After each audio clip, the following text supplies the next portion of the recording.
So we have a special guest joining us tonight. Ernie's got some assets in the back loaded up that we're going to go through, and it is the first part of them. It's crazy what happened, and it ties directly into that Science of Wire show, which is what got me interested, and I wanted to get him on the show. So without further ado, if you would, Jeremy, please add to the stream Mr. Chris Vieira and Roger, and I'm going to butcher his last name, so I'm not even going to try. But Roger, what is your last name? Lockridge. Lockridge. So we got, and yes, Chris Vieira, I did get that right, Chris. It's Vieira, right? You got it. You got it. Okay, and you both, and I did get it is Destin, Florida. Did I pronounce that correctly? You sure did. Sir. Fantastic. So, well, I guess what I'm going to do, I'm not trying to lead you down the road, but obviously you guys have watched the show in the past or seen the show in order to reach out to me about the wires that you guys came across. Yeah, we definitely do. So I'm going to have Ernie bring up, he can just overwrite, he don't need to look at me anymore, but Ernie's got some photos here, and the first ones, the way you described them to me, Chris, was basically you were laughing with me over the messages we were going back and forth, and you were telling me about this car that rolled in. It was a disaster and kind of mimicked what we were talking about from the Science of Wire show, and you said, you know, if you thought that was cool, you got to see this, and these are those pictures that you were telling me about. Yeah, definitely the picture. This is the first one. So what do we got going on here? Ernie will roll through them. Just tell us the customer, what rolled in, what happened, what you got going on here. So the customer rolled in with a Dodge Charger 2016, and he just had poor electrical system all the way around.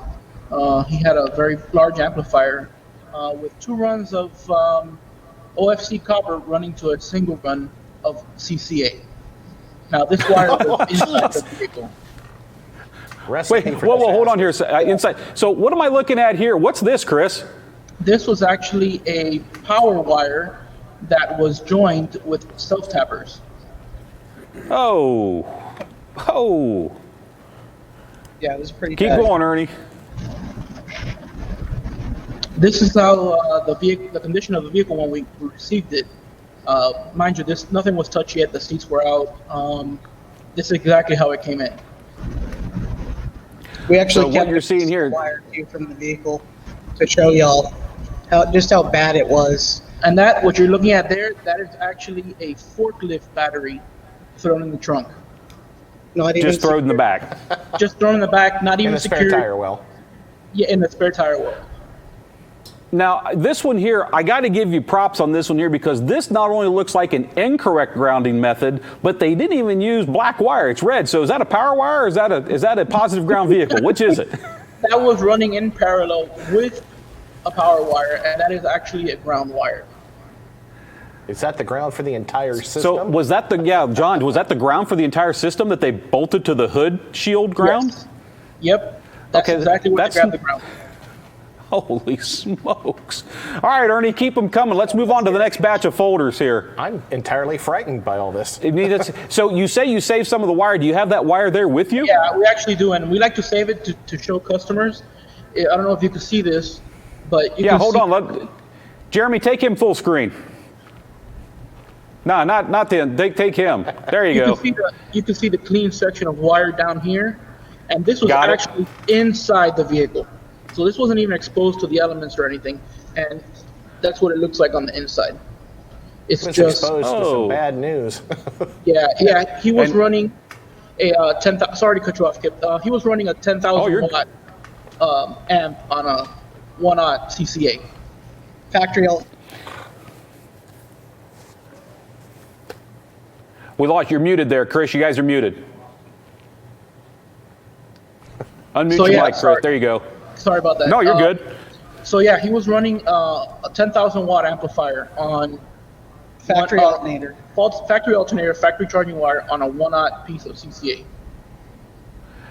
Wow, that's pretty crazy. So Ernie, let's move on to the next batch of pictures here. Go ahead and bring up that next folder of them.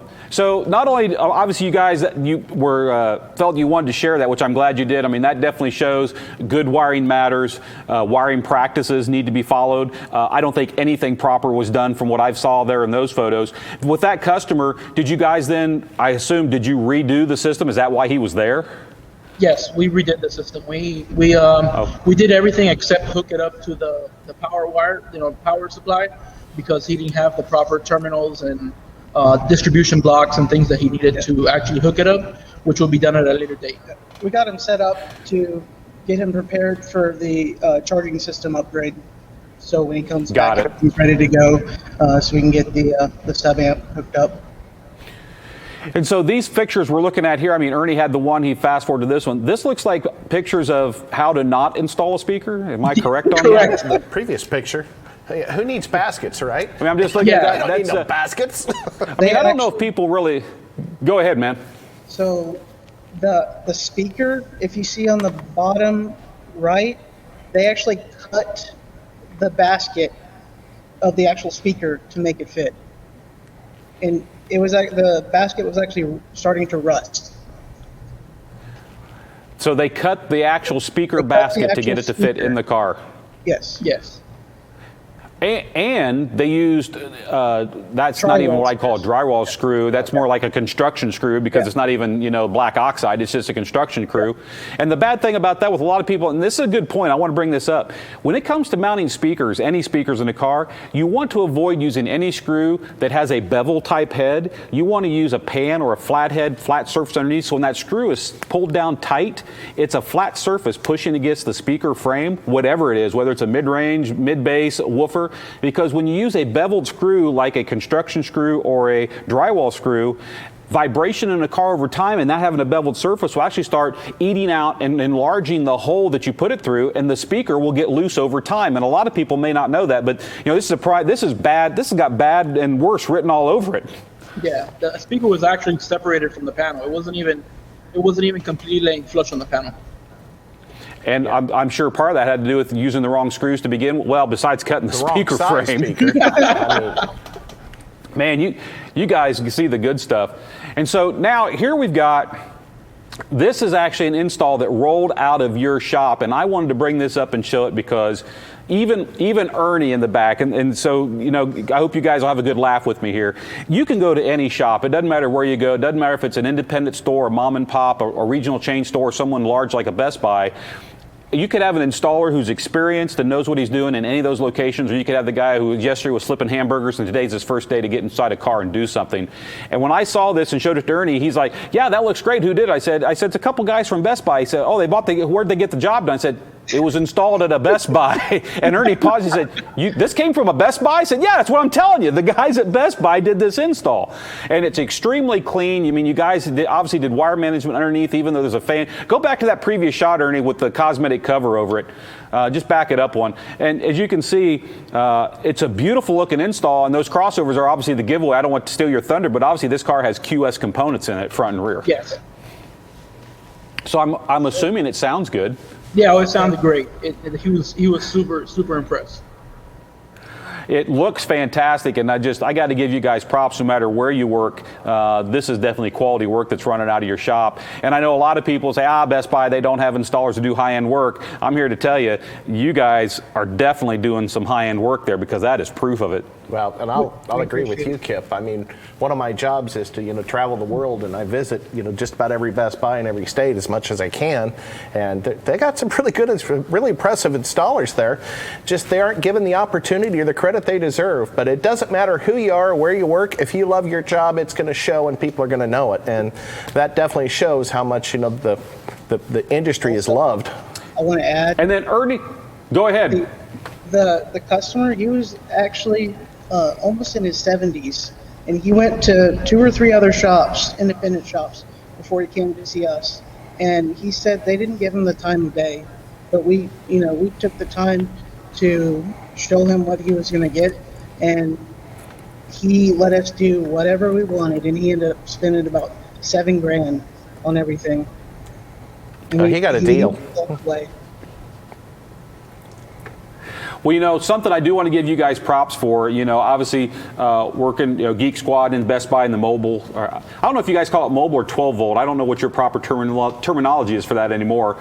But obviously, you guys are in your craft. You're honed. You know what you're doing. It's easy to see by the pictures. And what Chris was saying, I mean, Chris, you're an MECP certified installer. But then, Roger, you're actually a master tech. Is that correct? Yes, sir. Since 2014. So who's teaching who here? I will be the student, but you know how they say the student always surpasses the teacher. So It's back and forth. we That's awesome. we try to keep each other on our toes. yeah, we take turns one-upping each other. Chris, Roger, thank you for coming on the show real quick and going over this. Thank you for showing, obviously a very bad job. You obviously corrected and got the customer set up so he's not going to have, because in a situation you showed, obviously the next step from where he's at is obviously a fire. He's going to burn his car down. Yeah. We don't use that as a scare tactic. It's not fear selling. It's a fact. If you don't wire up a system properly, especially when you get into large current systems like that, you're going to cause a fire if it's not done right. And I don't know that there was an example of right anywhere in those photos you sent us. Yeah, well, we left him in a right place. The install wasn't by any means completed. We just gave him the next step and the proper procedures to follow going forward. What he needs before he can run that. He put a 13.5K amp in there. So he went up in amps. But at least we got him the proper wire installed, and we set him up. To have something right done.